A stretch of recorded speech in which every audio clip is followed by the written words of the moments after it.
Buenas noches.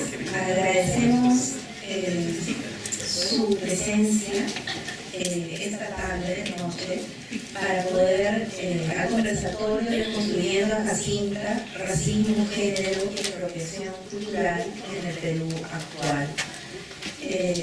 Recibimos en realidad con mucho entusiasmo e interés la propuesta de Wilfredo Alito, profesor en esta casa de estudios y defensor universitario, que dirige además la red de ciudadanos luchando contra el racismo, para poder dialogar sobre el programa de televisión dedicado a la representación en realidad de una mujer andina, que es un programa cómico y que pronto va a estrenar una película a nivel nacional.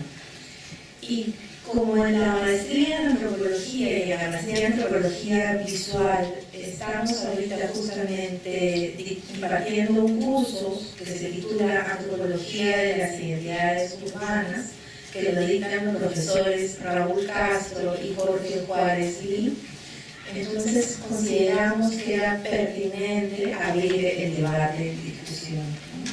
Esta noche nos acompaña en la mesa, además de Wilfredo, Jorge y Raúl, están también la profesora Gisela Canepa, que es maestra en la especialidad de antropología, y también está en camino pronta a llegar Claudia Aragón, que es diseñadora de indumentaria e investigadora histórica.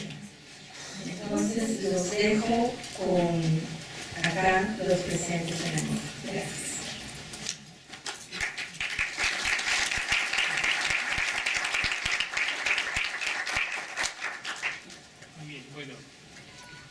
Muchas gracias por la presentación y efectivamente desde el trabajo de derechos humanos y el trabajo de lucha contra el racismo, para nosotros siempre ha sido una intriga el respaldo que un programa como La Princesa Jacinta tiene en amplios sectores de la población y cómo está vinculado a muchas situaciones de bullying, maltrato, y eso parece ser que a mucha gente no le genera mayor disgusto, ¿no? Ustedes seguramente saben que es un programa que aparece en televisión en los años 90, cuando la Frecuencia Latina estaba administrada por los hermanos Winter. Cuando Galo Kirchner retoma el canal, señala de que no va a seguir más este programa porque denigra a la mujer andina. Cuando ve que ese programa tiene sintonía, lo vuelve a transmitir, y luego con la nueva administración el programa se mantiene. Y durante unos quizás 15, 18 años ha habido protestas, ha habido el hombre tirado, le han quitado algunas escenas, ha habido un conocimiento de las Naciones Unidas, del Comité contra la Discriminación Racial, y sin embargo este programa sigue teniendo éxito en un sector amplio de la población. ¿Por qué sucede? ¿Por qué tiene ese tipo de respaldo? ¿Por qué tanta gente lo defiende y se inclusive llega a acusar de racismo a los que se oponen al programa? Entonces, eso es un tema que a nosotros nos genera mucha inquietud, y por eso es que vamos a escuchar las intervenciones de las personas que hemos invitado para que nos ayuden a reconstruir lo que existe en la Princesa Jacinta.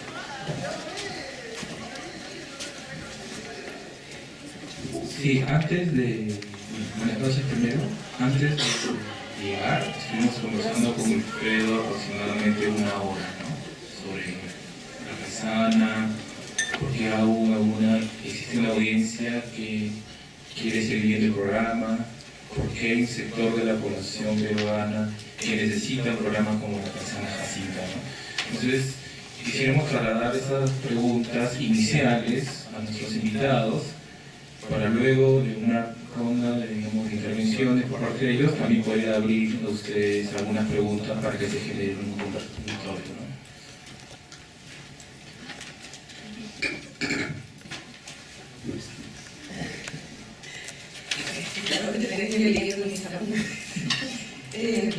Bueno, buenas noches a a todos. Muchas gracias por la invitación. Quiero felicitar la iniciativa que han tenido de convocar para una reflexión sobre este tema y además felicitar al público que, a pesar del partido de fútbol que está a la próxima semana, han decidido venir y arriesgarse, que tal vez tienen un poquito tarde de haber partido. Bueno, no sé cuánto tiempo dijo, 10 minutos, ya. Pero es difícil en 10 minutos sintetizar varias cosas que quisiera decir. 15, ya. A ver, lo primero que quiero decir es que considero que es muy importante prestar atención a las representaciones. Sean estas representaciones de ficción o representaciones más bien objetivas o una representación documental, en ambos casos. En antropología está ya claro, debatido, discutido, que las representaciones tienen un poder constitutivo de la realidad. Entonces no podemos desatender las representaciones y lo que estas hacen, ¿no? Son importantes, no podemos restarle importancia, son poderosas en términos sociales, ¿no? Entonces una representación racista es un problema y tiene que ser problematizada, tiene que ser discutida, ¿no?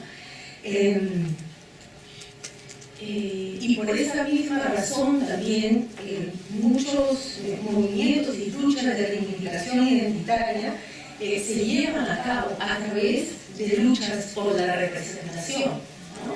Hay una lucha por la representación que tiene un sentido político, y pensar en lucha por la representación implica también pensar en una economía política de la representación. ¿Quién se representa? ¿Con qué recursos se representa? ¿Cómo se instala y se logra dar economía a una representación sobre la representación de otros? ¿Quién representa a quién? Todas esas son preguntas sumamente importantes. Sin embargo, quisiera traer una reflexión para ver si problematizando un poco lo que denomina un enfoque representacional, si problematizando un enfoque representacional, podemos profundizar más en la discusión y tal vez también responder a preguntas como las que convoca la reunión. Entonces, decía que ir más allá de la representación y preguntarme no por lo que el personaje, en este caso de la paisana Jacinta, representa, sino cómo opera este personaje en un contexto social. Por ahí habría que desviar el enfoque, ¿no? Para superar un enfoque puramente representacional. Y entonces, para avanzar en esa idea, he pensado discutir o comentar brevemente tres dicotomías que yo veo que de alguna manera están implicadas en las discusiones sobre la paisana Jacinta como una representación racista, ¿no? La primera es que tiene que ver justamente con el enfoque representacional. Con un enfoque representacional lo que hace es colocarnos en la situación de distinguir entre verdadera representación y falsa representación. Entonces, introducir esa dicotomía a través de un enfoque representacional, lo que establece de alguna manera es una secuencia de otras dicotomías, ¿no? Había una representación verdadera, había una falsa.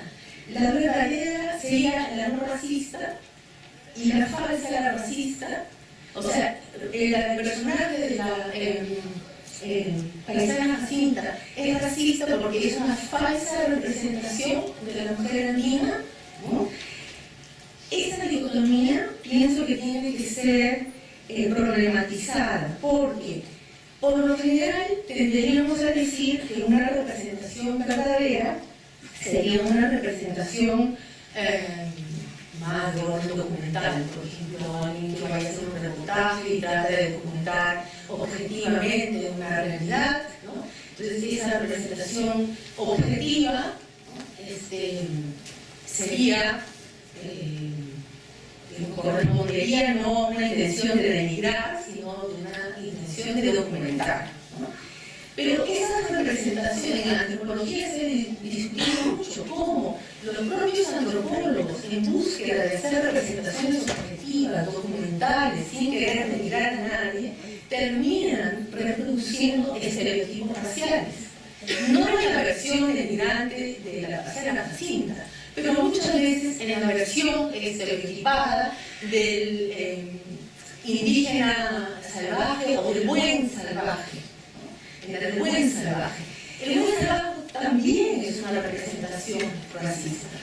Entonces, estas dicotomías son necesarias de ser problematizadas. Una representación más amable, como de las mujeres andinas, como las que podemos encontrar en las postales, por ejemplo, o podemos encontrar en la publicidad de Perú. Son representaciones más amables. Las tomamos por verdaderas, tal vez porque son más amables. No son racistas, no hay racismo detrás en la manera en que son representadas, o debido a cómo es que esas representaciones son producidas dentro de una economía política de la reproducción. ¿Quién tiene el control sobre los recursos para representar? ¿Quién produce publicidad? ¿Quién produce postales que después son vendidas? Las mujeres que son retratadas, aunque sean retratadas de manera muy linda, con sus trenzas bien peinadas, ¿no? Como la persona Jacinta, y sus trajes típicos, regionales. Ahí también hay racismo. Entonces, es importante problematizar esta primera dicotomía a la que quería hacer referencia, que es entre verdadero y falso. Las representaciones son evaluadas en términos de ¿son representaciones verdaderas o son representaciones falsas? La otra dicotomía tiene que ver con que surge la idea de que hay un sujeto representador y un objeto representado, ¿no? En este caso, los que representan a la mujer andina y la mujer andina como objeto representado, ¿no? Esta dicotomía también trae una serie de reflexiones que me parecen importantes. Primero, que en esta dicotomía, ¿no? Entonces, además eso tiene que ver con que pobres las mujeres andinas están mal representadas, ¿no? Como si no tuvieran agencia para también reflexionar críticamente sobre las representaciones que se hacen sobre ellas y por entablar una lucha y engancharse en una lucha por la representación para conseguir los recursos y hacer autorrepresentaciones, para contestar esas representaciones hechas por otros, como por ejemplo eventualmente contestar la representación implicada en el personaje de la paisana Jacinta. Entonces esa dicotomía resta agencia, pero por otro lado también homogeniza a los que representan y homogeniza por otro lado a los que son representados y los distingue y los separa.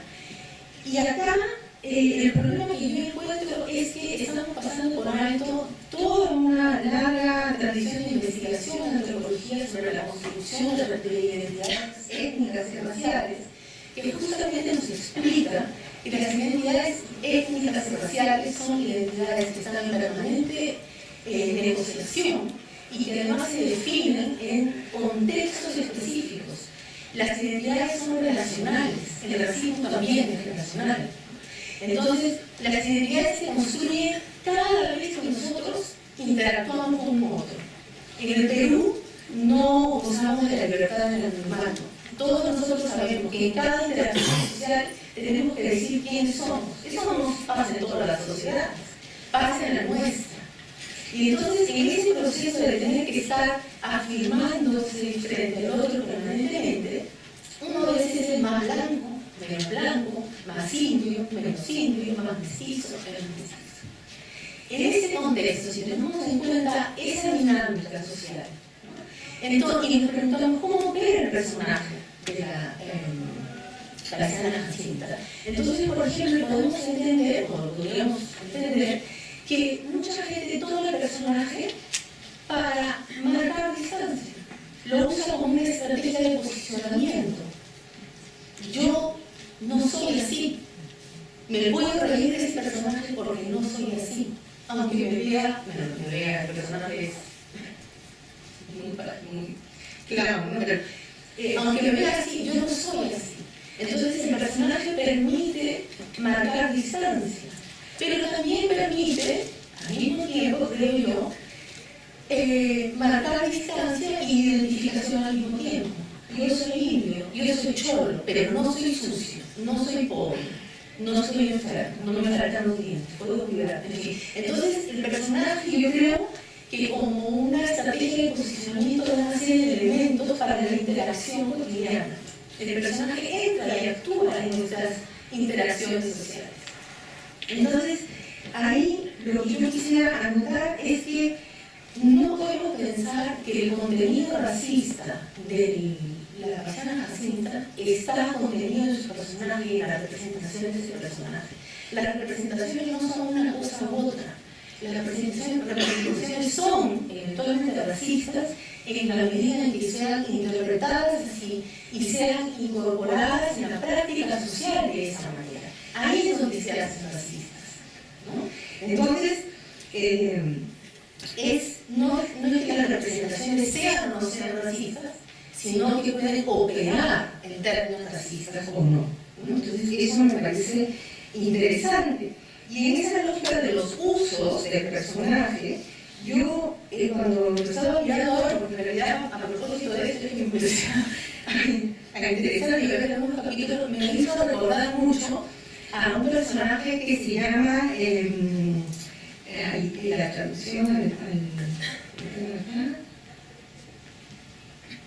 es un personaje de la literatura alemana popular del siglo XIX,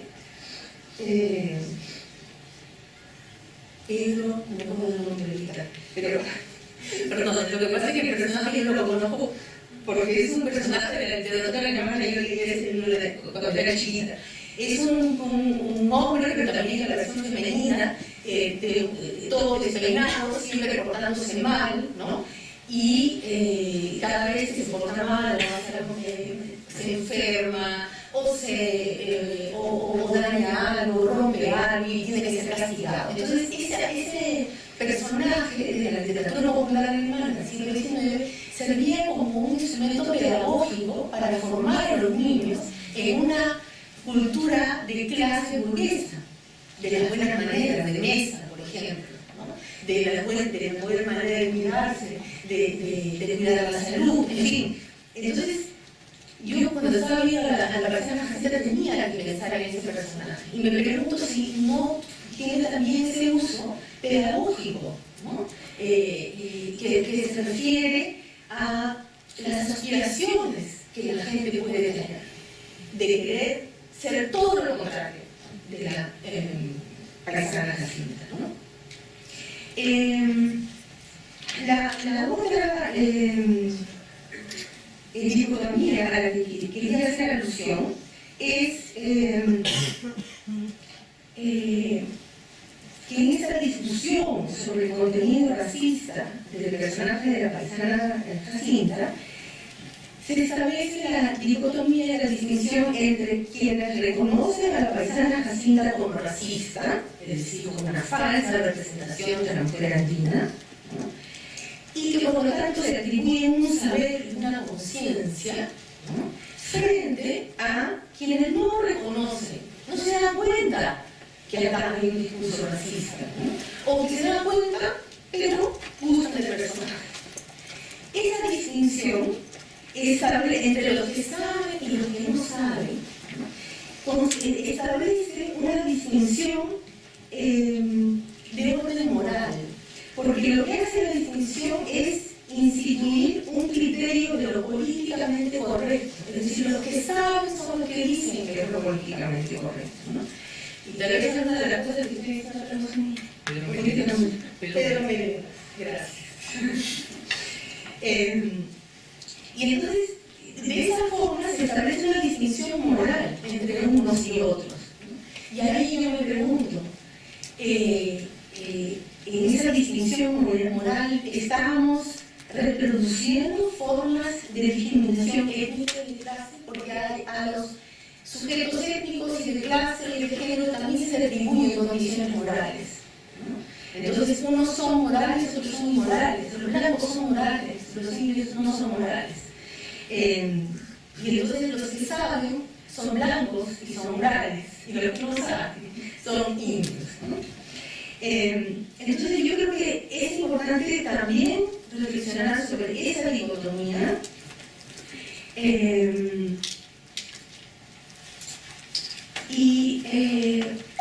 Yo creo que es importante poner la discusión en esos términos porque invita a pensar los retos de todos aquellos que estamos interesados en que la sociedad racista que somos, la sociedad peruana, se transforme.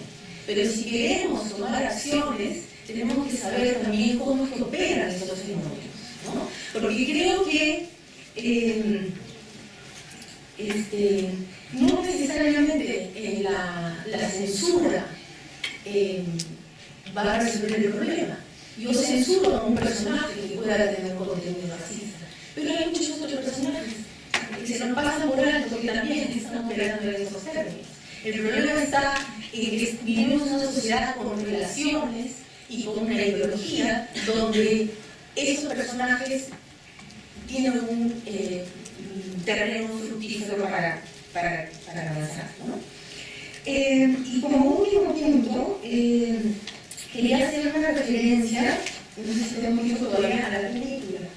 ¿Sí? 2 minutos. A la película. A ver, creo de alguna manera que los productores de este personaje y también de los de la película ya están más allá de un enfoque representacional de este personaje, ¿no? Ellos están más bien construyendo este personaje en un ya no en el contexto de un discurso racista propio de la modernidad y de la postcolonialidad, sino que están construyendo un personaje en el marco del mercado y de los discursos emprendeduristas y digamos, en la consolidación de un régimen neoliberal. Entonces tenemos que también desplazar nuestra reflexión del personaje de la persona racista de un régimen moderno, representacional, a uno de otro orden que lo podríamos denominar neoliberal, ¿no? Entonces, en esa línea, yo me atrevería a decir que, como la película, bueno, yo he leído algunas cosas en internet y pueden saber más sobre los fenómenos de cómo se está produciendo esto, y he visto solamente el trailer, que seguramente todos han visto, ¿no? Entonces, con esos elementos, yo me atrevo a afirmar que lo que está en curso es el desarrollo del personaje de la Alexandra Jacinta, yo diría su consagración como un producto de consumo. Ya no es una representación de nada, ya no está representando a nadie, es ya un producto de ficción que es para ser consumido, para entretenerse, ¿no? Y como producto de consumo, habría que insertarlo dentro de este contexto de se puede hablar de un boom del cine peruano, ¿no? Con gran éxito, como parte, digamos, de todos los booms neoliberales de las industrias culturales. Probablemente, no sé, eso va a ser interesante ver, tendrá el éxito de A Su Madre, yo lo digo en ese contexto, ¿no? Entonces hay que entender la producción del personaje en ese marco, por ejemplo, ¿no? Y en ese marco se va conformando como producto de consumo. El personaje cuenta una historia es una ética de búsqueda de la persona Jacinta de su esposo, ¿no? Y obviamente uno ahí se tiene que identificar con esa agenda, ¿no? Y por otro lado, lo que uno puede ver en el trailer es unos colores y una cinematografía que me remiten a la cultura chicha, a una estética publicitaria, y entonces la persona Jacinta es un producto de consumo, yo diría casi un producto de marca Perú. Y entonces, en la medida en que como producto de consumo ya trasciende toda representación, ¿no?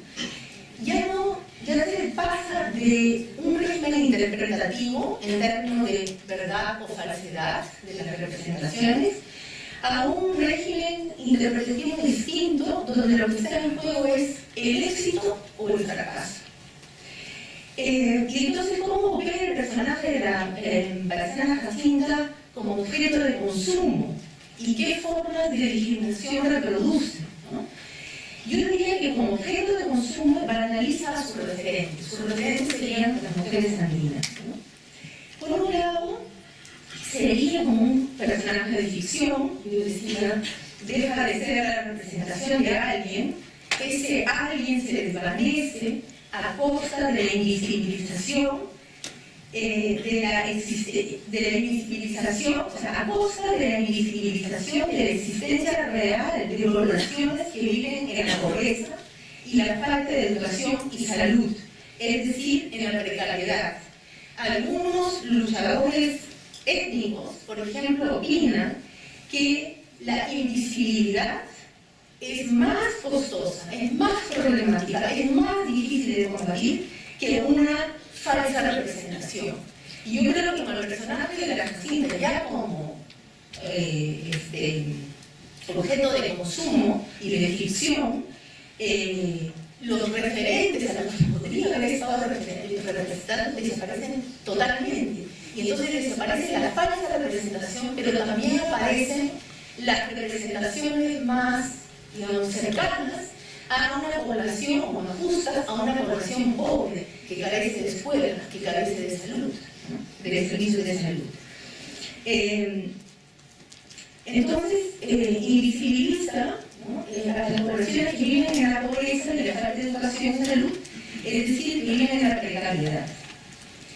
Al mismo tiempo, aunque pobre, el personaje de la Balaceana Jacinta, en la película, al menos como yo veo que va el argumento, es celebrado por su buen corazón y sus ocurrencias, así como por su alegría y baile.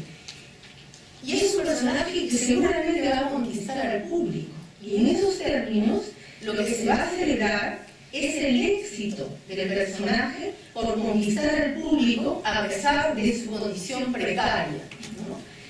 Casi eso nos suena a algunos de las versiones de los argumentos del emprendedurismo que dicen no importa, pero la pobreza, pero tiene su propia empresa, en la informalidad, pero tiene su propia empresa, ¿no? Entonces se va a celebrar el éxito, probablemente, ¿no?, a pesar de su precariedad. Pienso que ya, y en ese sentido, con esto termino, mi argumento es que el personaje de la Balaceana Jacinta naturaliza la condición precaria de la cual amplios sectores no pueden salir y a los que otros son empujados.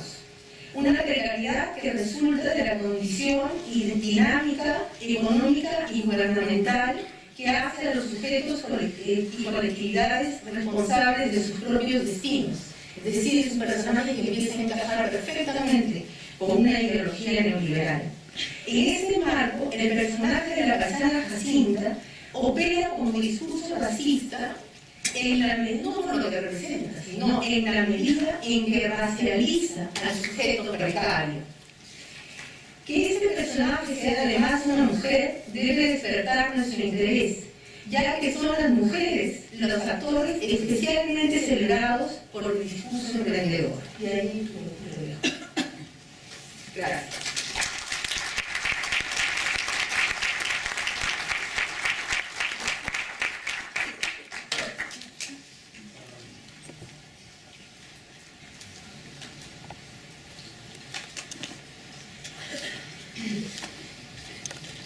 A ver, empiezo confesando mi método porque no cargó el PPT que tenía y entonces voy a partir de mis apuntes en borrador, pero bueno, podemos trabajar bien con ello. En principio, quisiera dar algunas palabras iniciales sobre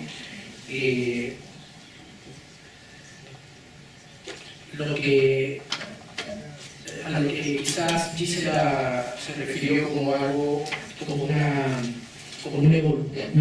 digamos, para no usar la palabra evolución, que es una palabra bastante, con una carga muy fuerte en la antropología, pero sí las mutaciones de los relatos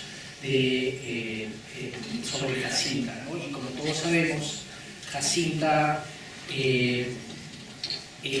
tiene, ya también lo han contado, lo contaba antes, tiene varios años, desde el 2002 más o menos, de vida, ¿no? Empezó como una producción de JB alrededor de cuentos, le llamaban los cuentos de Jacinta, y él tenía toda la pretensión de dirigir estos cuentos a través de la televisión a los niños, ¿no? Luego el personaje empezó a agarrar, digamos, popularidad, la gente lo empezó a apreciar. Cuando digo la gente, estoy hablando de par de millones de personas que empezaban a disfrutar de sus emisiones en tele, y tuvo después una serie de digamos, series y relatos donde se fue construyendo una historia matriz, ¿no? Una narrativa matriz alrededor del personaje. ¿Cuál es la historia matriz del personaje?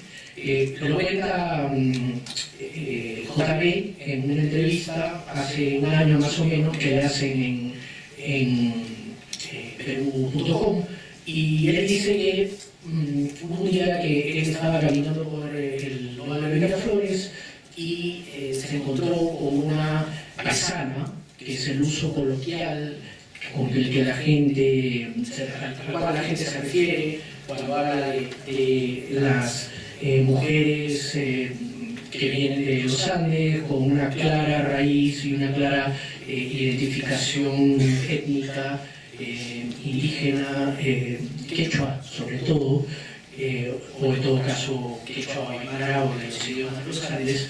Y él se encontró con esta señora que vendía caramelos y que le pidió que le comprara sus productos, y él la encontró como un personaje entrañable en la medida que en su sonrisa desdentada era una persona que tenía mucho cariño sobre la vida, tenía una mirada muy positiva sobre la vida, y además una integridad y una sonrisa luminosa, ¿no? Y entonces ese es el relato matriz. O sea, eso es lo que JB explica que fue el origen de su personaje, y del cual para él hay una, digamos, historia que vendría a ser lectiva acerca de lo que es una manera de enfrentar la vida aún en las adversidades, ¿no? Y que ello lleva a que las personas, o al mensaje que quiere transmitir a las personas, de que más allá de cualquier condición hay que ver la vida bien, contento, entretenido, ¿no? Entonces, ahí, a partir de ese relato primigenio, es que quisiera referir un poco a lo que ya Gisela ha hecho la introducción. La antropología ha hecho una larga, extenso análisis, no solo la antropología, también los estudios culturales, sobre los personajes que vienen de lo que en la literatura antropológica se conoce como pueblos originarios, ¿no? Y que son puestos en el contexto de la modernidad o sociedades urbanas, cosmopolitas, etc., ¿no? Y entonces se hacen representaciones. Todos nosotros, como buenos peruanos, recordamos las representaciones que durante la colonia se hacen en pinturas religiosas, donde se ve lo que en el folclore europeo se llamaba la gran cadena del ser, ¿no? Es decir, Dios, los ángeles, los sacerdotes y los conquistadores, los mestizos y todos los múltiples mestizajes hasta llegar a la base de indígenas, junto con, digamos, las faunas de animales, ¿no? Y entonces, desde la mirada de los humanistas, de los humanistas, entre comillas, europeos, que además se nutren un poco de las formas de ver, de esa consecuencia lógica de los pensadores europeos, desde Platón, acerca del estado de naturaleza como algo muy primigenio. Entonces, en la gran cadena del ser, las personas de procedencia indígena de pueblos originarios ocupan la base o la parte más inferior de esa cadena, ¿no? Y en esa cosmología es que tenemos cuentos. Yo recuerdo esto porque estuve como editor en el Diario del Comercio viendo algunas noticias y nos llegó la denuncia de cómo hubo cuentos de colegio, o sea, libros de colegio de texto que incorporaban, digamos, narraciones indígenas amazónicas, donde se narraba la creación del universo a partir de, justamente, que salían de un gran, de que los seres humanos salíamos de un gran charco, y donde en principio salieron los hombres blancos, y después, en la medida en que iban saliendo más hombres, salían más manchaditos hasta llegar a la gente de color, ¿no? Que eran los últimos en la salida. Fue un escándalo, esos libros se retiraron de los gabinetes de profesores que se usaban en los colegios, pero eran muy representativos de lo que, y además lo que manejamos también los antropólogos, de estos supuestos implícitos en las conversaciones, ¿no? En el día a día de todos nosotros, de una forma no consciente, no explícita, no políticamente correcta, organizamos la jerarquización social en las calles, ¿no? En la vida cotidiana, en el orden social en el que tenemos, ¿no? A partir de este mito de la gran cadena del ser. Entonces, eso nutre los estereotipos, ¿no? Y aquí yo quisiera ir a otro gráfico, que es este, que como ven, si es que se puede, creo que se ve muy mínimo, pero es una encuesta que, estando yo como editor en el comercio, digamos, encargamos a ISOS apoyo, porque ya se estaba dando la gran polémica acerca del personaje, todo lo que ya Wilfredo nos ha narrado, y entonces nosotros preguntamos: ¿considera usted que los personajes de JB, como el negro Mama o la paisana Jacinta, son ofensivos? Y las respuestas, como ven, fueron dolorosamente negativas, ¿no? Donde 6 de cada 10 peruanos, porque esta es una encuesta a nivel nacional, decían que no les parecieron ofensivos, y el negro Mama del mismo modo, ¿no? Sin embargo, si algo se llega a apreciar en la parte de abajo, el 93%, es decir, casi todos los peruanos teníamos conciencia de que en el Perú hay racismo, ¿no? Y entonces, ¿cómo se puede entender esta aparente contradicción? Es decir, que por un lado reconocemos que hay racismo, más aún, si viene abajo, ¿cuáles son los grupos más afectados desde la visión de los propios peruanos? Los indígenas,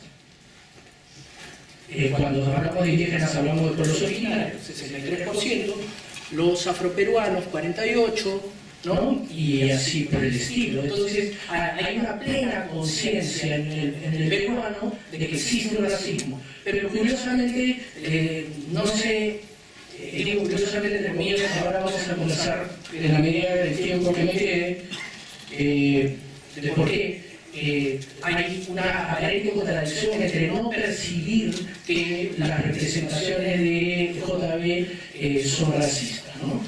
Entonces, aquí quiero traer a colación mi trabajo de campo, ¿no? Yo desde el 2015 vengo siguiendo al personaje,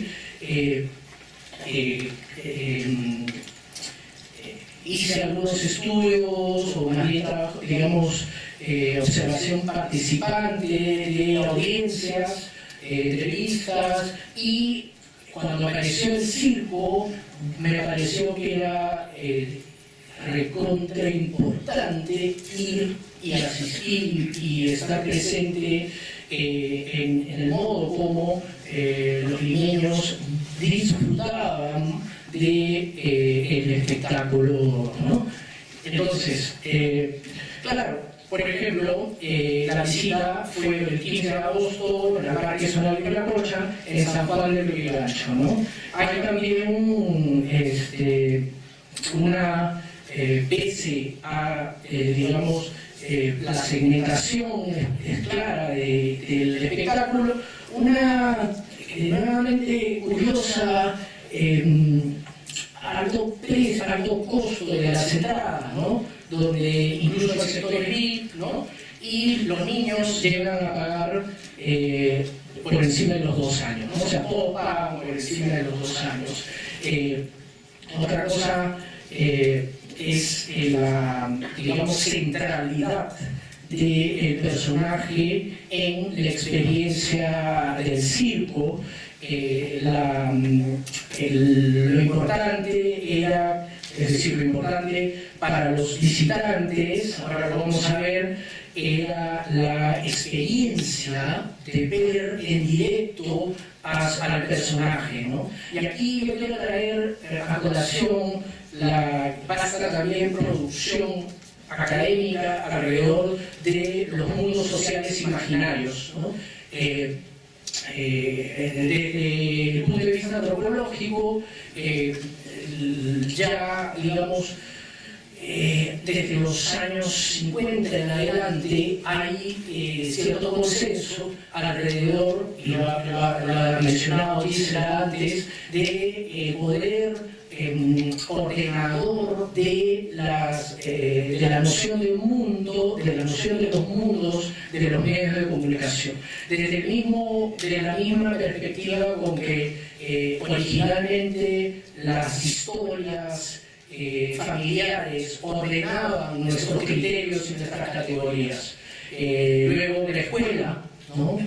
Como fenómeno moderno, empieza a jugar un rol importante, mucho antes de la iglesia, ¿no? La iglesia es el gran relato, y lo he mencionado o genera los grandes relatos, y lo he mencionado alrededor de la gran cadena del ser, gesta una matriz interpretativa entre las personas, en general los humanos que compartimos algunas visiones creacionistas.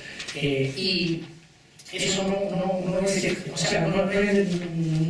es ajeno a estos relatos, ¿no? En los medios también, desde el principio, plantean la idea de que, y ya Gisela lo sugiere, los personajes protagonistas de ficciones son modelos de rol, ¿no? Modelos de ser, modelos ejemplares que en mucha medida son referenciales para los comportamientos que tenemos, ¿no?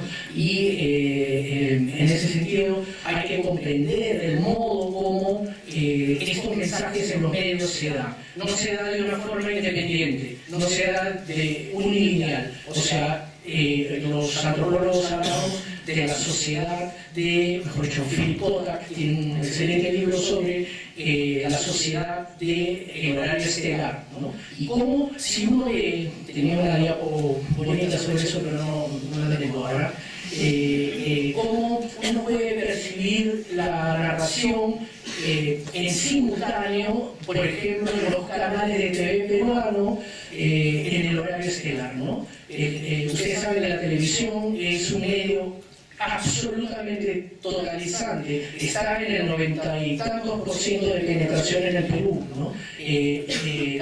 América TV y Canal 7 tienen una presencia amplísima y una presencia muy fuerte en los hogares de la gente. Y en el horario estelar uno puede encontrar una estructura narrativa similar si es que a un lado tiene combate y es guerra, el otro lado tiene La Voz, el otro lado tiene telenovelas como La Forma del Sitio y Jacinta, ¿no? Y entonces, ¿qué cosa en común tienen todos estos programas? Un orden social, un orden visual, ¿no? Y entonces para las personas esto representa una manera de entender el mundo. Entonces, ir al circo es eso, es lo que los antropólogos llamamos el poder, the place of media power, el poder del lugar, del espacio concreto en la experiencia mediática, ¿no? Y es ir a encontrarse con el personaje. Entonces, hay una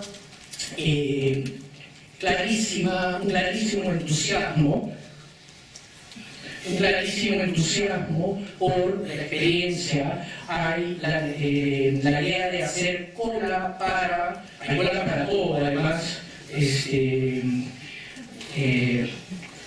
la gente esperando, ¿no?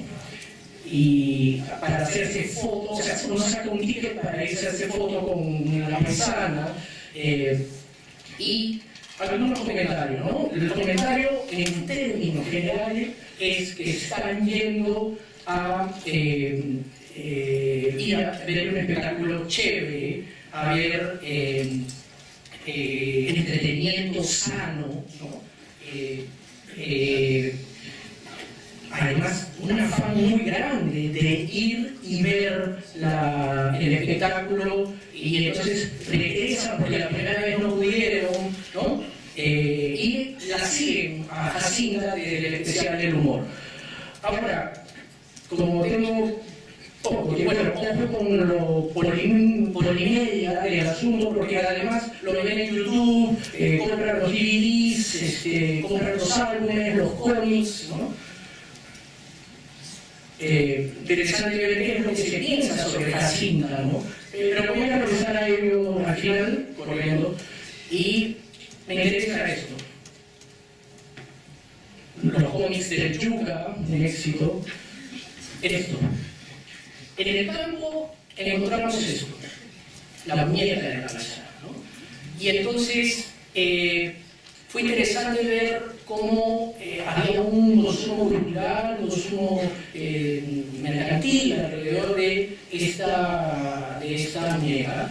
Y digamos, a partir de una anécdota, fue muy referencial para mí, para Carlos Ponce, el ahora bachiller de antropología con el que estamos trabajando y que le estaba ayudando en el campo, encontrar esa historia. La muñeca fue, o sea, la compramos, Carlos la llevó a su casa y una niña de 2 años la encontró y se la llevó.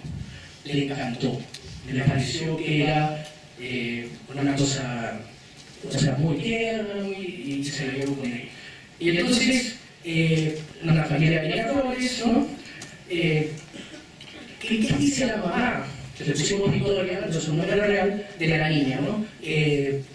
Que le parece muy graciosa, que es igualita a la paisana, es fea y graciosa a eso, ¿no? A Victoria le gustó, se la quedó, no tuvo ningún problema con la muñeca, así que normal por mí, ¿no? Y así, o sea, fea y graciosa. Y como se trata de un peluche, no creo que sea problemático, ¿no?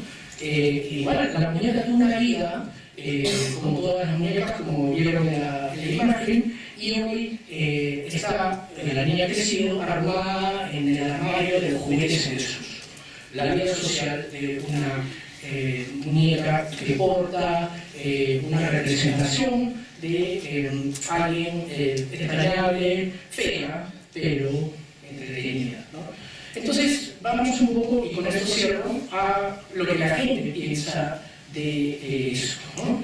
Y me parece interesante, por ejemplo, estos testimonios, donde una madre de familia de Villa María del Triunfo decía, sí, pero no sacaron a la paisana de la televisión, ¿no? Porque decían que, no sé, él es indígena, ¿no? Que se veía mal. Por eso creo que la cerraron, ¿no? Bueno, en sí, ¿qué te puedo decir? Nosotros también hemos sido criados así con nuestros padres, ¿no? Porque mi madre es de la sierra y ha utilizado faldas y todo eso. Hasta la actualidad, en la sierra se utilizan faldones, ¿no? Con sus trencitas y todo eso. Para mí normal, ¿eh? Yo no me puedo quejar porque mis padres han nacido allá, aunque yo he nacido allá en Lima, pero tengo la sangre allá, ¿sí o no? Entonces para mí no hay ningún inconveniente, ¿no? Entonces, a ver, yo creo que cierro, es interesante lo primero afirmado por Gisela, en la medida de que hay una clara, digamos, entornos y complejos simbólicos operando en simultáneo en la creación de órdenes sociales en el país a partir de los medios, en sintonía con otras experiencias, ¿no? En ello entendemos, lo vimos en las encuestas, a la gente no le parece que las representaciones de los indígenas y antes, o sea, uno puede hacer la historia de las representaciones de los indígenas en el Perú. Tenemos a las llamadas cholas, ¿no? La chola Eduviges, que representa a Guillermo Rossini, a la chola Úrsula, que estaba con Tulio Loza, etc. Y se entiende que son así, que digamos son sucias, no tienen dientes, son ignorantes, y que ese es el orden, ¿no? Ese es el orden de la gran cadena del ser, de la experiencia de entender un mundo jerarquizado y que para una enorme población en el Perú, como buena parte del mundo de post-colonial o hipercolonial, todavía se mantiene como escalas o jerarquías, ¿no? Entonces, el hecho de que la gente se ría y entienda que es una experiencia familiar no es contradictorio, porque siempre han estado en su ámbito de vida, ¿no? La paisanita que vende caramelos y que necesita de nuestra culpable ternura y ayuda, está siempre, y siempre va a estar, y siempre va a estar en la parte de abajo de la gran cadena del ser, ¿no? Eso, gracias.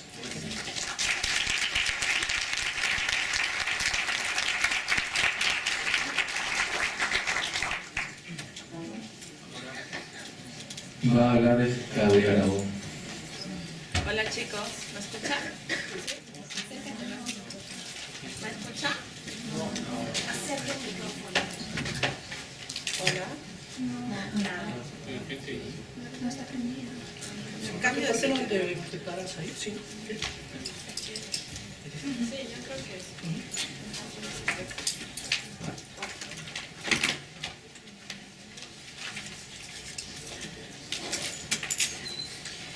Hola chicos, ¿ahora se me escucha? Hola, ahora sí, ya. A ver, chicos, quería pedirles disculpas por haber llegado tarde. Salí hace 2 horas y media de mi casa, pero hay mucho tráfico por el partido y no tenía contemplado eso. Igual pasan muchas historias para que pueda llegar aquí hoy, pero estoy muy feliz de que Jorge me haya invitado a esta mesa. Básicamente yo vengo aquí porque yo no me siento identificada con la paisana Jacinta. Yo soy chola, mestiza, cobriza, marrón e indígena. Soy cusqueña, vivo en Lima hace 10 años y he tenido episodios muy fuertes sobre discriminación hacia mí misma cuando he salido a la calle, porque uso pollera hace como 6 años, así como me vieron entrar. Salgo todos los días a la calle con mi lucha diaria para decir que la mujer no es lo que la paisana Jacinta nos vende en la televisión, que es apestosa, que es agresiva, que es ignorante, que es fea y que el usar polleras está mal, ¿sí? Porque eso es lo que para mí reafirma la paisana Jacinta al estar en la televisión. Básicamente a mí me indigna mucho el que ella o que el personaje esté en la televisión, y más que le vayan a sacar una película el 23 de noviembre. Porque es duro, o sea, es duro ser mujer en este país, y más si eres indígena, más si tienes facciones anchas como los que tenemos la gente de la sierra y de la selva. Entonces yo había hecho unas anotaciones. Primero quería retomar el hecho de la identificación, ¿sí? ¿Cómo te identificas tú al ser migrante? Hay mucha gente, yo lo vivo cuando estoy en Gamarra, que tengo mucha gente que trabaja conmigo y todos son migrantes. Y ya nadie quiere usar polleras, no quieren decir sus apellidos, no quieren usar trenzas y no quieren decir del lugar de donde vinieron. ¿Por qué? Porque les da vergüenza y les da asco y les da mucho miedo, y más si son mujeres. Les da mucho miedo decir soy guamán, soy quispe, o mi abuela usa polleras, o me gustaría usar polleras. ¿Por qué? Porque se van a reír de ellas y te van a gritar paisana Jacinta, chola chabuca, o el nombre de alguna cantante vernacular, porque eso es lo que a mí me ha pasado y les ha pasado a muchas amigas que también tienen proyectos o iniciativas que revaloran la pollera, como el proyecto de Carla Quispe, Lourdes Chambi, Lizzy Ramírez, Anabel de la Cruz, que ellas trabajan revalorizando a la pollera como un ícono, ¿sí? Como decir, soy muy orgullosa de esto, de esta prenda que lo usaba mi abuela, que lo usaba mi madre y que lo usado alguien muy importante en mi familia, ¿sí? De todas maneras hay un proceso de cambio dentro de la indumentaria con proyectos pequeños que están revalorizando todo el concepto de la identidad de un país, y que también no están de acuerdo con la paisana Jacinta. Y de hecho nosotros convocamos a Jorge porque vamos a hacer como un conversatorio también con todas las chicas que les he nombrado anteriormente, para decir que no nos sentimos identificadas y que nos hace sentir mal que nos representen de esa manera. No solo por mí, porque en mi familia nunca nadie usó pollera, solo mi bisabuela, pero sí por la gente que migra y tiene que dejar todo. Yo estaba haciendo una investigación para mi tesis de psicología en la universidad de por qué la mujer del campo, al migrar a la ciudad, deja la pollera con una facilidad. Perdón, no deja la pollera. Puede usar casaca de jean, casaca de cuero, o puede usar zapatos, pero no deja la pollera. En cambio el hombre sí.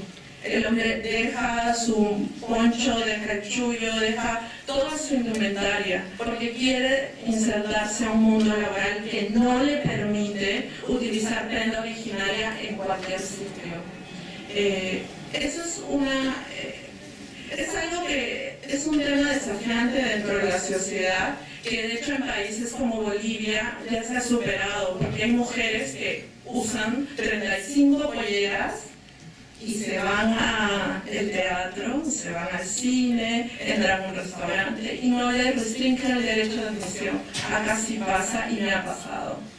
Establecimientos de Miraflores que te dicen no puedes entrar porque estás vestida de esta manera. O cuando tienes que ir a una gala, te dicen no puedes ir con pollera y tienes que usar una pollera más sobria porque no está bien visto que uses pollera en una gala en el Teatro Nacional. Entonces, ¿por qué no podemos reinsertar o por qué no podemos utilizar nuestras prendas originarias y sentirnos más orgullosos de esto? ¿Por qué? Igual. Entonces, quédense con esa pregunta, pero realmente me interesa y me pone feliz de que tanta gente y casi más del 80% que los veo desde acá somos marrones. Y es hermoso que todos seamos marrones. Y estaba leyendo mucho a Marco Vilés, de hecho llevé un taller con él, y en una parte del libro que me impactó bastante, dice de que hay que utilizar las palabras que te hacen sentir mal como escudo. O sea, yo lo interpreté de esa manera, no lo dice así, pero hay que utilizar como chola, marrón, cobriza, como decir, bueno, yo soy eso antes de que alguien más me lo diga, ¿no? Entonces como es reírte de lo que la otra persona puede usar para agredirte, y a mí me ha servido, y de hecho es algo muy personal. Yo uso, como les digo, 6 años pollera, y yo nunca podía hablar en público, me cagaba de miedo, me daba mucho miedo. Pero lo que hizo la pollera conmigo no lo ha hecho mis 5.000 años de terapia, que es sentirme lo feliz que me siento y lo orgullosa que me siento de ser la mujer que soy ahora utilizando pollera. Eso no me lo ha dado nadie. Y eso es lo que yo pretendo al salir a la calle todos los días, que alguien entienda que no te puedes sentir mal, que puedes ser exitosa, que puedes ser libre, que puedes tener un fuego y una fuerza increíble usando pollera. No tienes que tener, no sé, Chanel, ¿no? No tienes que tener, no sé, una marca súper cara, porque incluso usar pollera es caro. No cualquier persona puede comprarse una pollera que está 6.000 soles, 5.000 soles. Y usar 9, 10 polleras y tener colecciones de 20, 30 polleras. Entonces, sí, depende de la región y depende si eres soltera o eres casada. Las polleras de solteras son las más hermosas y son las más caras porque tienen más acabado. Y sí, cuesta caro. Casi todas mis polleras son de mi abuela, así que no piense que tengo tanto dinero. Sí, básicamente eso es lo que me hace feliz, usar pollera. Hay que generar un cambio, chicos. Hay que luchar desde nuestros lugares siempre. Por eso yo asumí mi lucha desde hace 6 años al usar pollera. Y no me avergüenzo, aunque la gente se ríe de mí y me diga chole de mierda porque me ha pasado.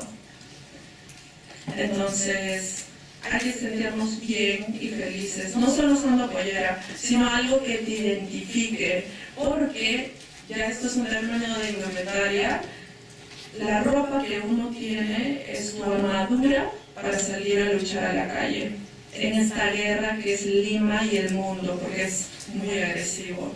Entonces, si tú te encuentras, vas a saber qué es lo que quieres demostrar a los demás y cómo vas a librar tu guerra y tu lucha, ¿sí? Creo que ya pasó un tiempo. 2 minutos. Entonces, chicos, de hecho voy a sacar un proyecto, esta es la calientita de la noche, voy a sacar un proyecto con Marco Vilés de indumentaria, así que estén atentos, chicos. Van a salir cosas increíbles con el tema de la reafirmación, de autoidentificación y el tema de la armadura frente a la sociedad, ¿no? Y casi para toda la gente marrón, así que todos somos marrones acá, entonces va a estar bien. Gracias.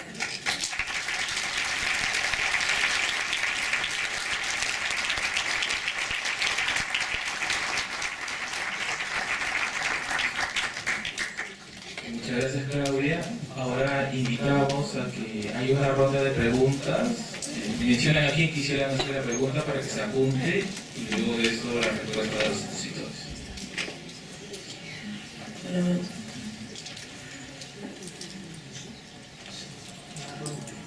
Sí, la primera ronda.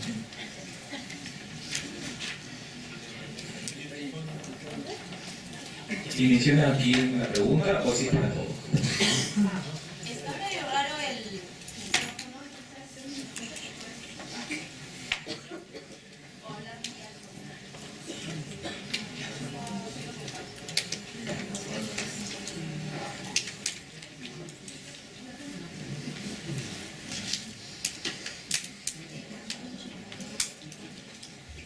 Hola. Hola. Bueno, mi pregunta quizás no está tan claramente formulada. Quería empezar porque no levantaban las manos, así que quería empezarla. Si es una pregunta mala, entonces seguro sus preguntas van a ser mucho mejores. Pero quería quizás mencionar un poco preguntar cuál es su opinión sobre la importancia que le damos a la televisión, a los medios. Porque, o quizás no a los medios, o quizás a toda la cultura que podemos llamar blanca o occidental, que según mi percepción tiene bastante influencia en nuestra sociedad, ¿no? Si ves la televisión o si ves todo lo que es las propagandas, los videos, ves toda esta cultura blanca y como que hay esta percepción de que tienes que mirar o admirar esa cultura. Y en ese mismo, como que en esa misma imagen que se crea, también hay esta imagen como de la paisana Jacinta y de los marrones que quizás es inferior. Para mí, por ejemplo, a mí me incomoda mucho esto. Me hace sentir mal. Pero a la vez, también a veces yo pienso, quizás es mi problema, porque simplemente puedo ignorar todos esos programas, esa cultura. Puedo vivir en mi propio mundo en el que yo soy el centro de cómo las cosas, lo bello, lo marrón empieza conmigo, lo bello empieza conmigo y el resto la perspectiva empieza desde mí y no tengo que seguirlo.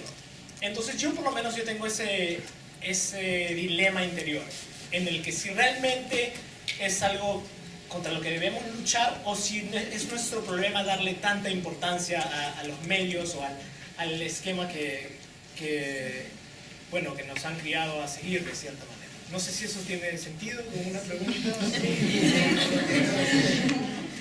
¿Para todos o para...? Para todos. Gracias.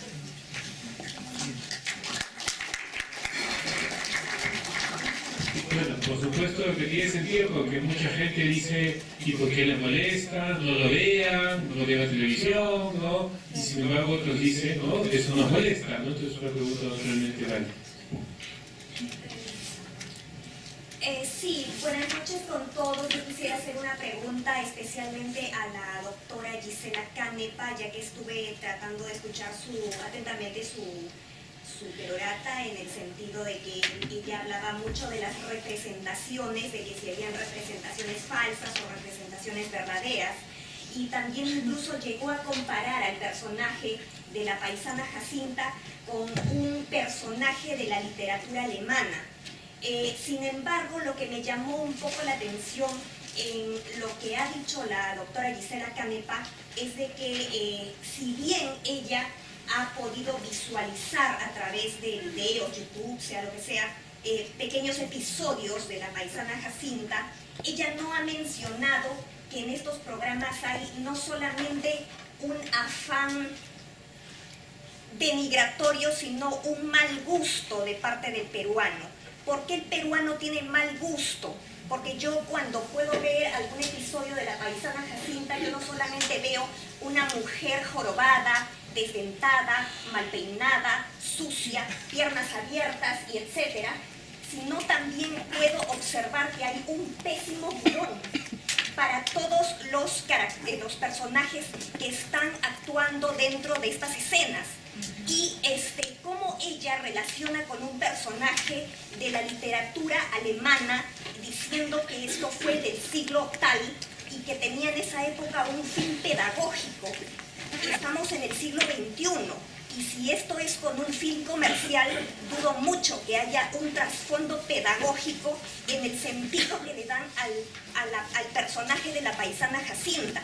Entonces estamos hablando de contextos muy diferentes, no lo podríamos comparar con un personaje de la literatura alemana y yo quiero enfatizar que hay mal gusto de parte del peruano, porque si tiene tanta aceptación debe ser por algo, pero el programa en sí es de baja calidad, de baja producción, pésimo guión, pero a la gente le encanta. ¿Por qué? Nadie lo ha mencionado. Gracias.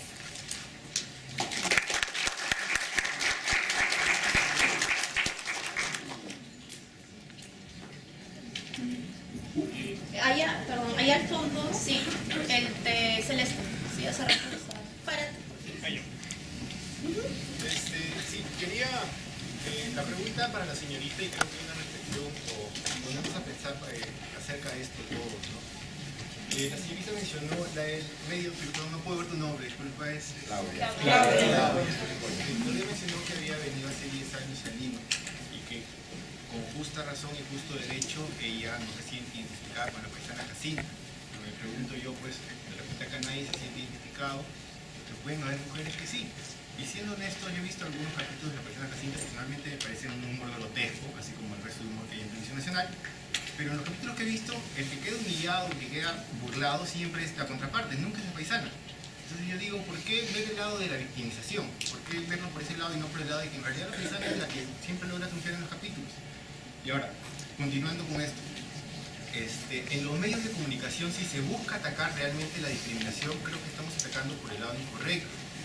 Porque la paisana Jacinta es solamente una cereza dentro de toda la discriminación que hay, porque no sé si será discriminación, pero siendo honestos, de la gente oriunda del Perú, de la gente que, bueno, tú mencionas que son marrones, pues no sé, o serranos, porque la gente de la sierra es serrana, por ejemplo, vamos a la lista de ministros que tiene el Perú actualmente. ¿Cuántos ministros peruanos tienen apellidos, como tú dices, los Punos Argüenza, no Mamani, Quispe?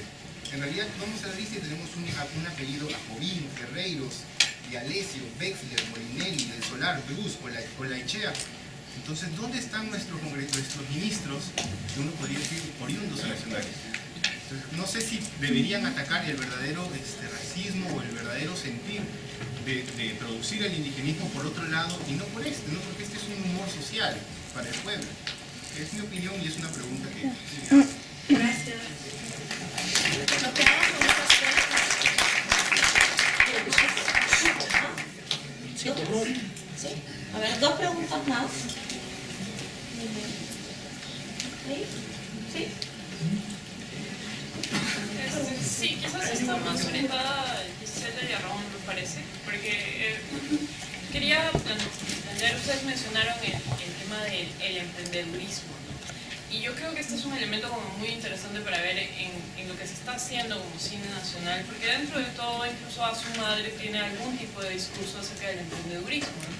Y me da curiosidad en parte qué es lo que va a presentar la película de la paisana Jacinta, pero me parece que ya los avances dan cierta noción sobre qué se está constituyendo como el emprendedurismo y parece que el discurso no es completamente homogéneo respecto de qué significa el emprendedurismo cuando se trata de un tipo de personaje como la paisana Jacinta y qué significa el emprendedurismo cuando se trata de un tipo de personaje como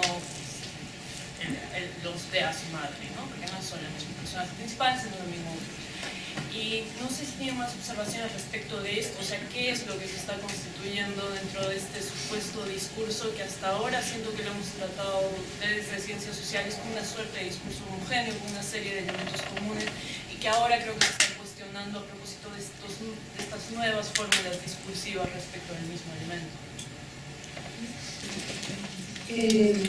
Bueno, sobre la pregunta acerca del mal gusto del personaje.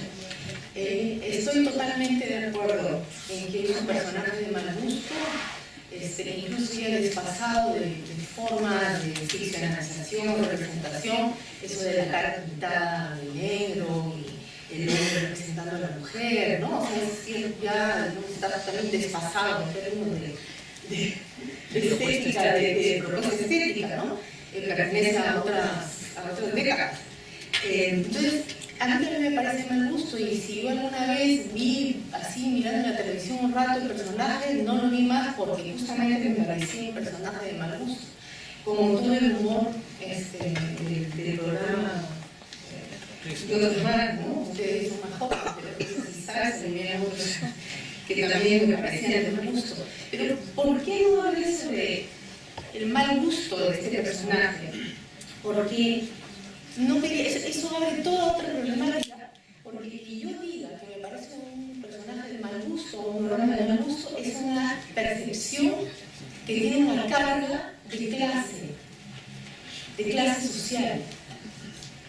Y yo no quisiera hacer esas distinciones y decir, este es un personaje de mal gusto. La gente que le gusta es gente que no tiene buen gusto. Hay un autor, Pierre Bourdieu, que tiene un libro muy interesante que se llama La distinción, donde explica extensamente cómo el gusto es una construcción social, histórica, que ha servido para distinguir a sujetos de una clase social de otra, y además para jerarquizarlos en una relación de diferencia, incluso hasta moral, ¿no? Entonces, eso es lo que yo quiero evitar. Por eso no quise entrar en toda la discusión sobre el hecho de que a mí también me parece un personaje de mal gusto. Cuando decimos eso, estamos expresando una condición de clase social, ¿no? Y bueno, a mí también me gustaría que el buen gusto mío sea más general, ¿no? Y aplaudo si el buen gusto es comentando en las escuelas, y yo lo transmito a mis hijos, trato de, lo que yo entiendo por buen gusto, ¿no? Lo trato de transmitir, pero no puedo asumir la posición de que yo tengo la verdad acerca del buen gusto, ¿no? Por lo menos no como antropóloga. En mi vida personal yo sí distingo quién tiene buen gusto y buen gusto, pero como antropóloga no puedo hacerlo, porque no me ayuda a entender cómo funciona la sociedad. Y después yo no estaba comparando este personaje con este otro personaje de la literatura alemana, y ahí también hay que tener cuidado, porque venga de la literatura alemana tampoco no significa que sea de buen gusto. Y yo lo estaba comparando como productos similares, productos literarios similares, ¿no? Ni tampoco pienso que haya que darle uso pedagógico al personaje de la paisana Jacinta. Lo que yo he dicho, tratado de explicar, es que la gente le da ese uso. Y eso es otra cosa, ¿no? Y claro, eso no requeriría investigaciones de campo etnográficas, como estaba que uno empieza a entender la complejidad en ese gusto por la paisana Jacinta, ¿no? Porque yo sí creo que un niño que no sabe nada de racismo, un niño de 2 años que todavía no termina de entender, aunque rápidamente los niños entienden que eso se vive, ve una muñeca como la paisana Jacinta y la va a encontrar entrañable, ¿no? Entonces, no estaba yo comparando, sino diciendo, tratando también de explicar que la gente le da diferentes usos a ese personaje, para marcar distancia, para marcar la propia posición, para decir, yo uso pollera, pero no soy sucia. Es justamente el tipo de afirmación que tú haces, ¿no? Tú te pones la pollera para decir, yo uso pollera, pero yo no soy así.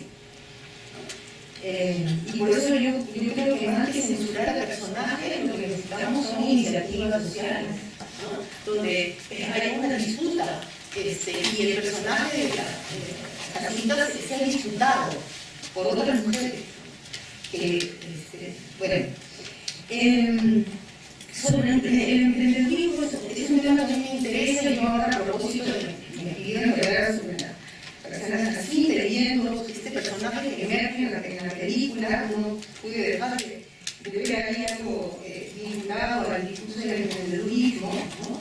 Me pareció interesante lo que contaba Francisco, yo no sabía que el relato de Benavides, según el relato de Benavides, encontró justamente a una emprendedora, ¿no? Que vendía caramelos, y fue eso lo que lo inspiró.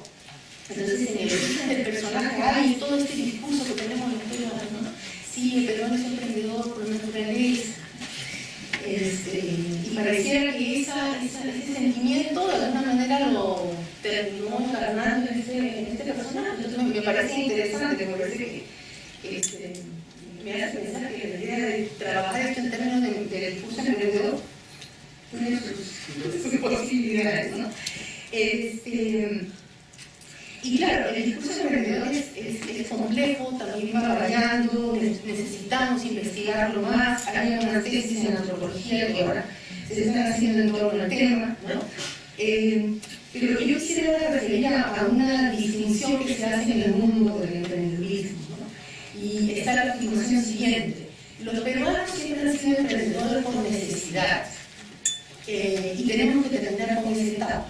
Tenemos que ser emprendedores por elección, por opción, ¿no? Y por eso tenemos que formarnos y aprender a ser emprendedores y ir al instituto, en fin, hacer de todas las herramientas para ser emprendedores por opción y no por necesidad.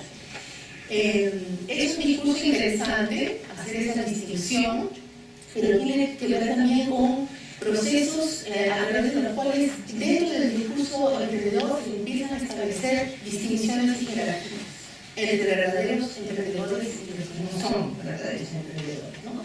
Entonces, en esa distinción yo diría que la paisana Jacinta sigue siendo el emprendedor por necesidad. Y por eso decía que naturalizaba, ¿no?, el sujeto precario, porque este discurso del emprendedurismo oculta el hecho de que estamos en un régimen económico y gubernamental donde la precariedad es un elemento constitutivo de cómo funciona la economía, ¿no? Entonces, ya, eso por ese lado. Y no me refería yo a que la paisana Jacinta ahora como producto de consumo representa, sino que lo que hace es racializar al sujeto precario. Lo hace en el discurso de la película. Otra vez, no he visto todas las películas, solamente el trailer, pero no me anticiparía, ¿no?, o me olvido de anticipar que lo que hace la película es racializar al sujeto precario. Ahora, otra vez, ¿qué es lo que la gente va a hacer con la película? ¿Cómo la va a interpretar? ¿Cómo la va a incorporar en su cotidianidad? Ya eso requiere mucha investigación, ¿no? Entonces, ahí también, otra vez, como decimos, necesitamos más sociólogos, más antropólogos, necesitamos científicos sociales que estén en el terreno, investigando cómo funcionan estas cosas. Solamente de esa manera vamos a encontrar caminos para revertir la situación, para que se tomen medidas, para actuar sin que estemos reproduciendo diferenciaciones de clase.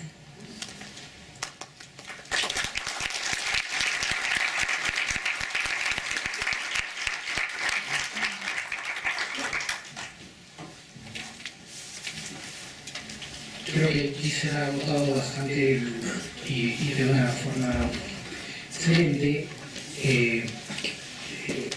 digamos, la discusión acerca del buen o mal gusto del personaje, ¿no? Yo creo que habría que responder la pregunta que es consecuencia de la primera, que es ¿y por qué le gusta a la gente, ¿no? Si es de tan mal gusto, si es tan mala factura artística, ¿por qué le gusta a la gente, ¿no? Y entonces, claro, la respuesta inmediata es porque los peruanos tenemos mal gusto y entonces habría que pensar en por qué, por ejemplo, en los países eslavos, toda la producción de si quiere, folclore tan exacerbado y delirante y chocante y chirriante gusta tanto, ¿no? O porque en toda América Latina, digamos, las manifestaciones de fiestas populares son también en alguna medida, en algunos casos tan, digamos, chirriantes, kitsch, etcétera, ¿no? Y entonces, y muchas de las expresiones culturales en Estados Unidos asociados a los vaqueros son como, o sea, cosas que también dejan mucho que desear, ¿no? Entonces, digamos, el tema de la estética es un tema que siempre va a ser subjetivo y más bien va a estar del lado o va a tener un punto de partida interpretativo a partir de los cánones, ¿no? Y aquí vuelvo un poco al tema de los cánones como el de la gran cadena del ser, donde hay narrativas matrices en las culturas, digamos, que han sido expansivas desde la colonia, desde Europa hasta acá, y por ejemplo la propuesta shakespeariana, ¿no?, de el amor, o la propuesta quijotesca de la obra de Cervantes alrededor de lo que es un emprendedor, ¿no?, o el héroe, han marcado y seguirán marcando los patrones canónicos de los relatos, digamos, que hacen sentido entre la gente, entre nuestras gentes, entre nuestras personas. En esa línea, ya Bakhtin hablaba de el gusto por la comedia grotesca, ¿no? La comedia grotesca está asociada a los bufones, ¿no? Y la antropología en los últimos años ha sido muy, no solo la antropología, la crítica cultural ha ido siguiendo históricamente el rol de los bufones o los tontos en las culturas y cómo representan nuevamente el último eslabón en una cadena evolutiva, ¿no? Lo que, trayéndolo a nuestro Perú, que hace ya, ¿cuánto?, 15 años, hice un trabajo etnográfico con audiencias de la obra Santiago de Ashcani, ¿no? Y mi trabajo se llama Para que no se te pegue el mote. Y encontré a partir de alrededor de 30 grupos focales post-obra Santiago, con adolescentes de todo Lima, que ellos encontraban que tenían una especie de historia en común. Digamos, todos los limeños que habíamos ido a ver la obra coincidíamos en una historia en común, ¿no?, que nos estaban borrando la memoria étnica sistemáticamente, ¿no? Por eso se llamaba el estudio Para que no se te pegue el mote, porque cuando nos acercábamos a nuestros abuelos que hablaban quechua, nos botaban, ¿no?, y nos decían, vete para que no se te pegue el mote, ¿no? Y evitaban que aprendan quechua, ¿no?, que aprendamos quechua u otros idiomas antiguos. Entonces, en el esquema de orden social que manejamos, la cuestión étnica, la cuestión de color, el ser color puerta, ¿no?, el ser un cholo de como decías, es una, digamos, un grito desesperado de gente que siente que el orden se le mueve cuando alguien ejerce poder de expresión, ¿no?, ni siquiera más allá de eso. Entonces, pasó, por ejemplo, en ese video famoso donde hay unos niños ricos que creo que tienen algún choque y los camarógrafos lo están filmando, y entonces la parodia, ¿no?, que hay una suma del niño que le tira algo al camarógrafo y dice, mira el shopping tu cámara, mira shopping tu filtro, ¿no?, cholo de M. Y el camarógrafo le dice, tranquilo Ricolás, ¿no? Entonces, señala que Gisela plantea como esta competencia de relatos, ¿no? A partir de modelos narrativos desde lugares enunciativos diferentes. Entonces, yo creo que es interesante eso. Solo quiero hacer una anotación final alrededor de los discursos de emprendedurismo.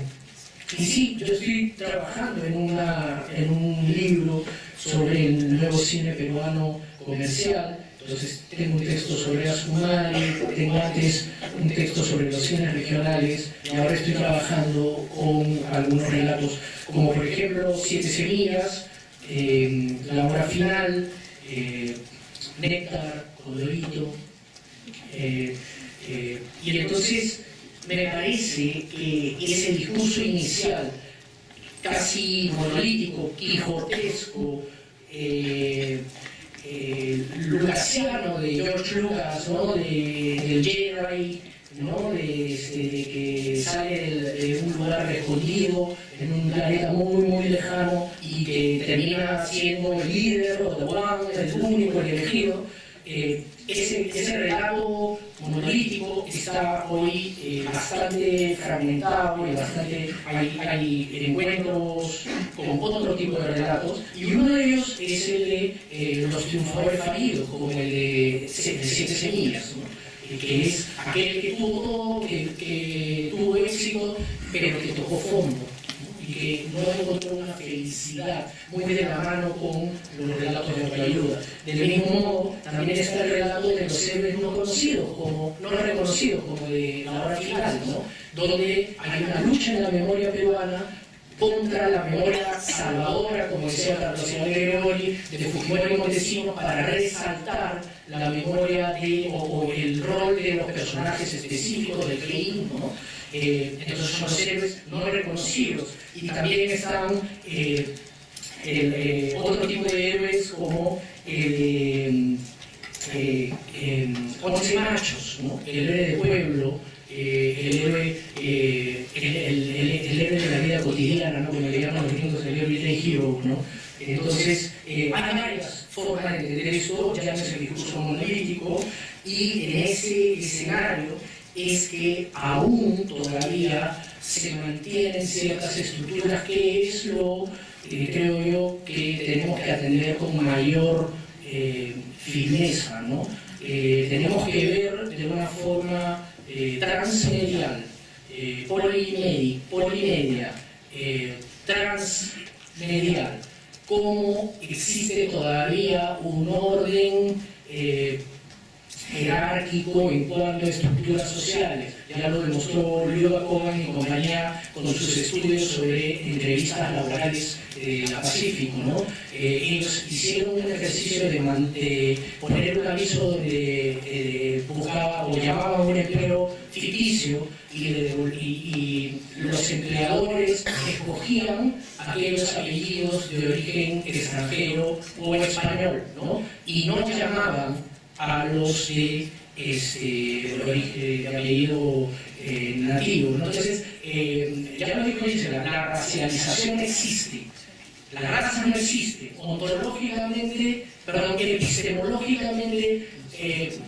la descripción de una raza no se sostiene, pero ontológicamente, es decir, el constructo ideológico de que hay razas superiores e inferiores existe y está más real que nunca. Entonces, sí corresponde a los activistas trabajar en relatos alternativos, ¿no? Me encanta el trabajo de Yayo López, por ejemplo, que tengo la suerte de verlo, donde Yayo transmite belleza natural peruanas de una forma muy, muy espontánea. Y creo que ahí está la riqueza de los peruanos, como por ejemplo los chiquillos estos que salió en mi trabajo para que no se te pegue el mote, donde decían, a mí sí me provoca aprender quechua, ¿no? Me provoca aprender quechua por dos motivos. Primero, porque me distingue, porque me hace diferente, ¿no? En un mundo donde todos somos genios. Segundo, porque es comercial, ¿no? Y lo decían claramente. Y tercero, porque hay un rollo de Cholo Power, hay un subcapítulo en el texto que habla de los Cholo Power, y cómo ya aparece la figura, digamos, proto-narco, ¿no? Digamos, donde los chicos en la calle dicen, sí, yo soy Cholo Power, ¿no? Entonces hay esa figura de violencia ambivalente, esa disputa, esa encarnizada lucha de discursos en la opinión pública peruana y que tenemos que atender y apoyar en la lucha.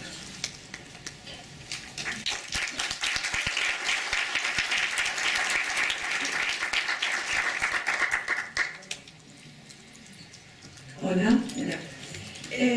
Me pareció muy interesante la primera intervención sobre por qué no deberíamos seguir o por qué no concebirnos hermosos y por qué no aceptar nuestro ser marrón. Eso tiene que ver con el hecho de que hay cosas que está socialmente bien aceptado o esto es bonito y esto es feo. Entonces, ¿por qué tiene que ser una lucha? Sí tiene que ser una lucha. Al tú aceptarte y verte al espejo y decir, yo tengo estas facciones y soy hermosa, soy hermoso. Tengo este color que no es el que está representado en un catálogo de Saizo o cualquier retail, pero aún así soy peculiar y soy hermoso.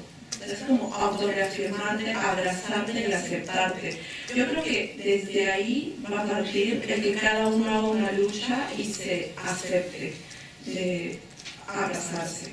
Después, la pregunta que me hizo sobre por qué yo me siento identificada, no me siento identificada frente a la imagen, ¿sí? Porque ahí representan o hacen creer que la mujer, por más que la paisana Jacinta, y de hecho yo lo he leído porque lo dijo Adolfo Aguilar en su entrevista hace poco de recomendación, y casi todos los que son víctimas de la paisana Jacinta salen mal parados frente a lo que ella hace porque ella es más viva, ¿no?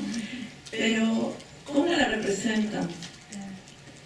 Ella es estudiada en la universidad, ella es hermosa. No, o sea, usa maquillaje exagerado, está mal peinada, siempre es agresiva, es súper grotesca. Yo me siento identificada desde ese lugar, porque en realidad, seas de donde seas, se cree que el peruano es vivo. No importa si eres amazónico, o eres cholo, o eres criollo. Yo me quejo de la representación y cómo está ella. ¿Por qué tiene que estar desnovelada y usar polleras? ¿Por qué tiene que apestar y usar polleras? ¿Que acaso la gente que no usa pollera no apesta? ¿No está bien peinada? O sea, es eso, ese es el reclamo y desde ahí es mi no identificación. Porque yo conozco casos de mujeres que son muy exitosas en términos económicos, emocionales y empoderamiento desde mujer y usan pollera, manejan camiones y usan pollera, son cabeza de familia de sus empresas, de su casa, de lo que sea y usan pollera. Entonces yo creo que esa es la relación. Y también quería acordar el hecho de que si la Pacífico hizo un estudio sobre la relación de la fealdad, el ser cholo y tener un apellido indígena, y sobre todo, cuando leí ese documento, me sentí realmente indignada, me sentí triste y me sentí mal, porque si eres mujer, estás jodida. Y encima, si eres marrón, y si tienes apellido indígena, o sea, si una mujer que no tiene apellido indígena y que es blanca, la sufre frente a un hombre, una mujer que es marrón la va a sufrir 4 veces más. ¿Por qué? ¿Por qué la sociedad está determinada de esa manera? Para que las mujeres tengamos que, sufrirla más. O sea, realmente indignante que yo tengo problemas de bullying en el colegio y de no aceptar mi cuerpo hasta hace 3 años o 4 y compararme con un papel y decirme, escucha, no soy igual, no soy bonita, nadie me va a querer porque tengo la nariz grande y soy de este color. Sí, hay una reafirmación ahora de la gente afrodescendiente, ¿por qué? Porque en Estados Unidos ya hay modelos negras. Y las modelos negras salen en muchas publicidades, pero no hay modelo indígena. Por eso hacen las publicaciones de revistas. Por eso no. se hace. Porque la única Juanita Burga, pero ¿dónde salió ella? Que si no la conocen es la modelo que ha triunfado más en el extranjero, y ella tú la ves y parece la dama del Cabo, es totalmente exótica y hermosa. Pero acá nadie la quería, porque es exótica.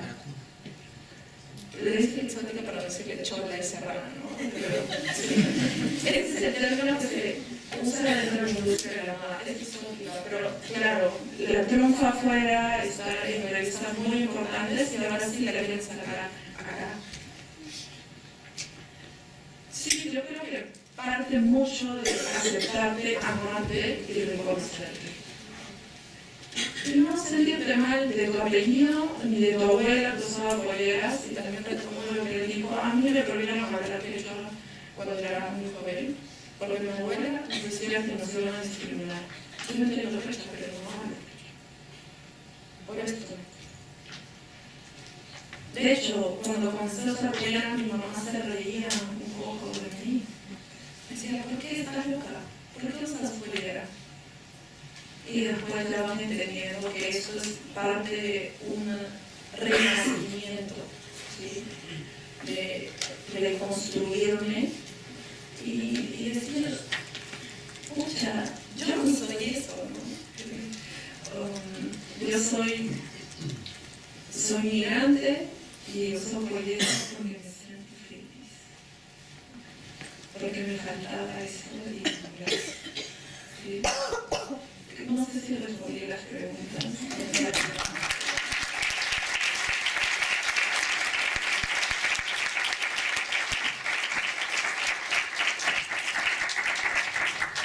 Bueno, muchas gracias. Unos minutos terminaremos, pero solamente unas reflexiones finales sobre lo que comentó una de las personas que preguntó. En realidad, cuando se enfrenta el tema del racismo, como se dijo al principio, hay que tomar en cuenta también las representaciones, porque las representaciones, sobre todo las representaciones en medios de comunicación masivos, van generando también un conocimiento, y muchas personas perciben la realidad por lo que perciben en los medios de comunicación, en la publicidad, que perciben a Muhammad Lina como atrasado y tonto, que sí perciben a la paisana Jacinta. Pues es que sí pensamos que, si bien hay que luchar contra la discriminación en el empleo, la discriminación en todos los espacios, también hay que luchar contra los patrones de la discriminación que aparecen de esta manera por el daño que van generando en el imaginario colectivo. Nuestra sociedad no es actualmente una sociedad donde las personas andinas sean todas personas analfabetas, pobres, ignorantes, pero la única persona andina que aparece en medios de comunicación es así. Entonces va generando ese tipo de conciencia, y como se señalaba, la comparación entre el resto de mujeres que aparecen en televisión es bastante radical. La única que usa pollera es la que está ridiculizada y tonta. Entonces al final se va generando ese tipo de imagen y de prejuicios y estereotipos tan fuertes hacia el sector más vulnerable de nuestra población, hacia el que sufrió esterilizaciones forzadas, la violencia política, y es bastante cruel que en un país donde muchas mujeres buscan a sus hijos o esposos familiares desaparecidos durante el conflicto armado, la persona Jacinta sea alguien que está buscando a un desaparecido y que eso parezca visible. Por eso es además un fenómeno que es bastante cruel dentro de lo que considera humorístico alguien como Jorge Benavides y Adolfo Aguilar.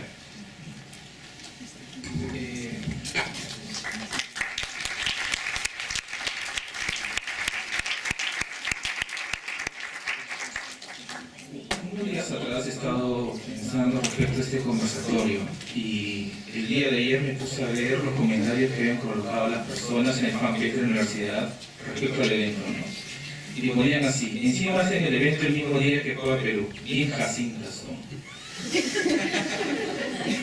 Pero si se basa en un estereotipo al que se basa el creador del personaje para que vean sus aciertos y errores, ¿por qué se burlan de ello?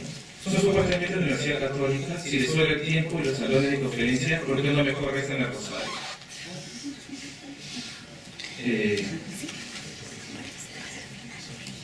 mejor que no haya televisión y punto. Muerto el perro, muerto la rabia. En serio, la Jacinta programa humorístico, no veo nada malo. Y es interesante cómo a partir, alguien pone acá, mejor Universidad de Perú y con unas lágrimas, ¿no? Entonces es bien interesante cómo a partir del humor se busca legitimar el racismo en la vida cotidiana, ¿no? Y lo que decía Gisela, ¿de dónde se produce este humor? ¿Quiénes son los que producen este humor? ¿Y quiénes están burlando del otro?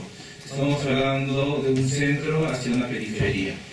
Lo segundo es que todas las características que han mencionado, lo pobre, lo descuidado, lo sin gracia, se exagera al máximo. Estoy recogiendo también un poco de lo que ustedes han conversado, ¿no? También en varios programas que he podido ver se categoriza y Jacinta se ve a sí mismo como un animal, ¿no? Y en uno de los episodios le dice: Jacinta tiene hambre, ve pasto y voy a comerlo. Y dices: claro, si tú eres un animal, ¿no? Lo otro es todas las características que se les asigna, como alguien que golpea, alguien que también es prejuiciosa, se burla de los homosexuales, se burla de los negros, se burla de las personas mayores, ¿no? Entonces, yo me puse a pensar, ¿por qué un grupo de la población de este país todavía necesita una Jacinta? Y en el curso de Antropología de las Identidades Urbanas leímos un libro de Marco Avilés donde mencionaba que siempre necesitamos en los colegios una persona por la cual descargar todo ese tema racial, ¿no? Ella mencionaba de un compañero llamado Cochaches, ¿no? En el cual todos se burlaban, lo golpeaban, lo discriminaban, ¿no? Y yo me puse a pensar cuánto nosotros hemos conocido Cochaches. Y recuerdo que en mi escuela, que era una escuela dura, la verdad, era pública, de hombres, tenía un compañero que iba a Tausín Chijol. Y posiblemente dejando un día o todos los días se le golpeaban sin ningún problema, ¿no? Y él había aceptado que todos los días tenía que ser golpeado. Entonces, me pregunto si esto no es un tema que se tiene que discutir, si la paisana finalmente es uno de los puntos del cual se legitima a partir del humor.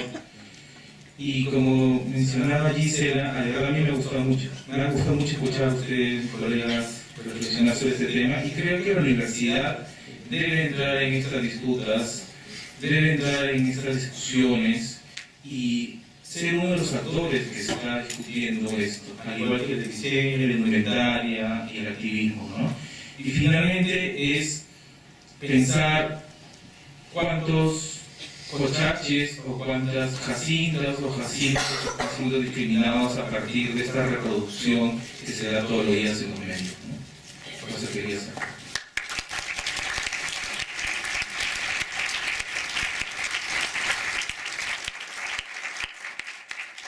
Muchas gracias a los invitados, muchas gracias a ustedes por estar aquí, de verdad.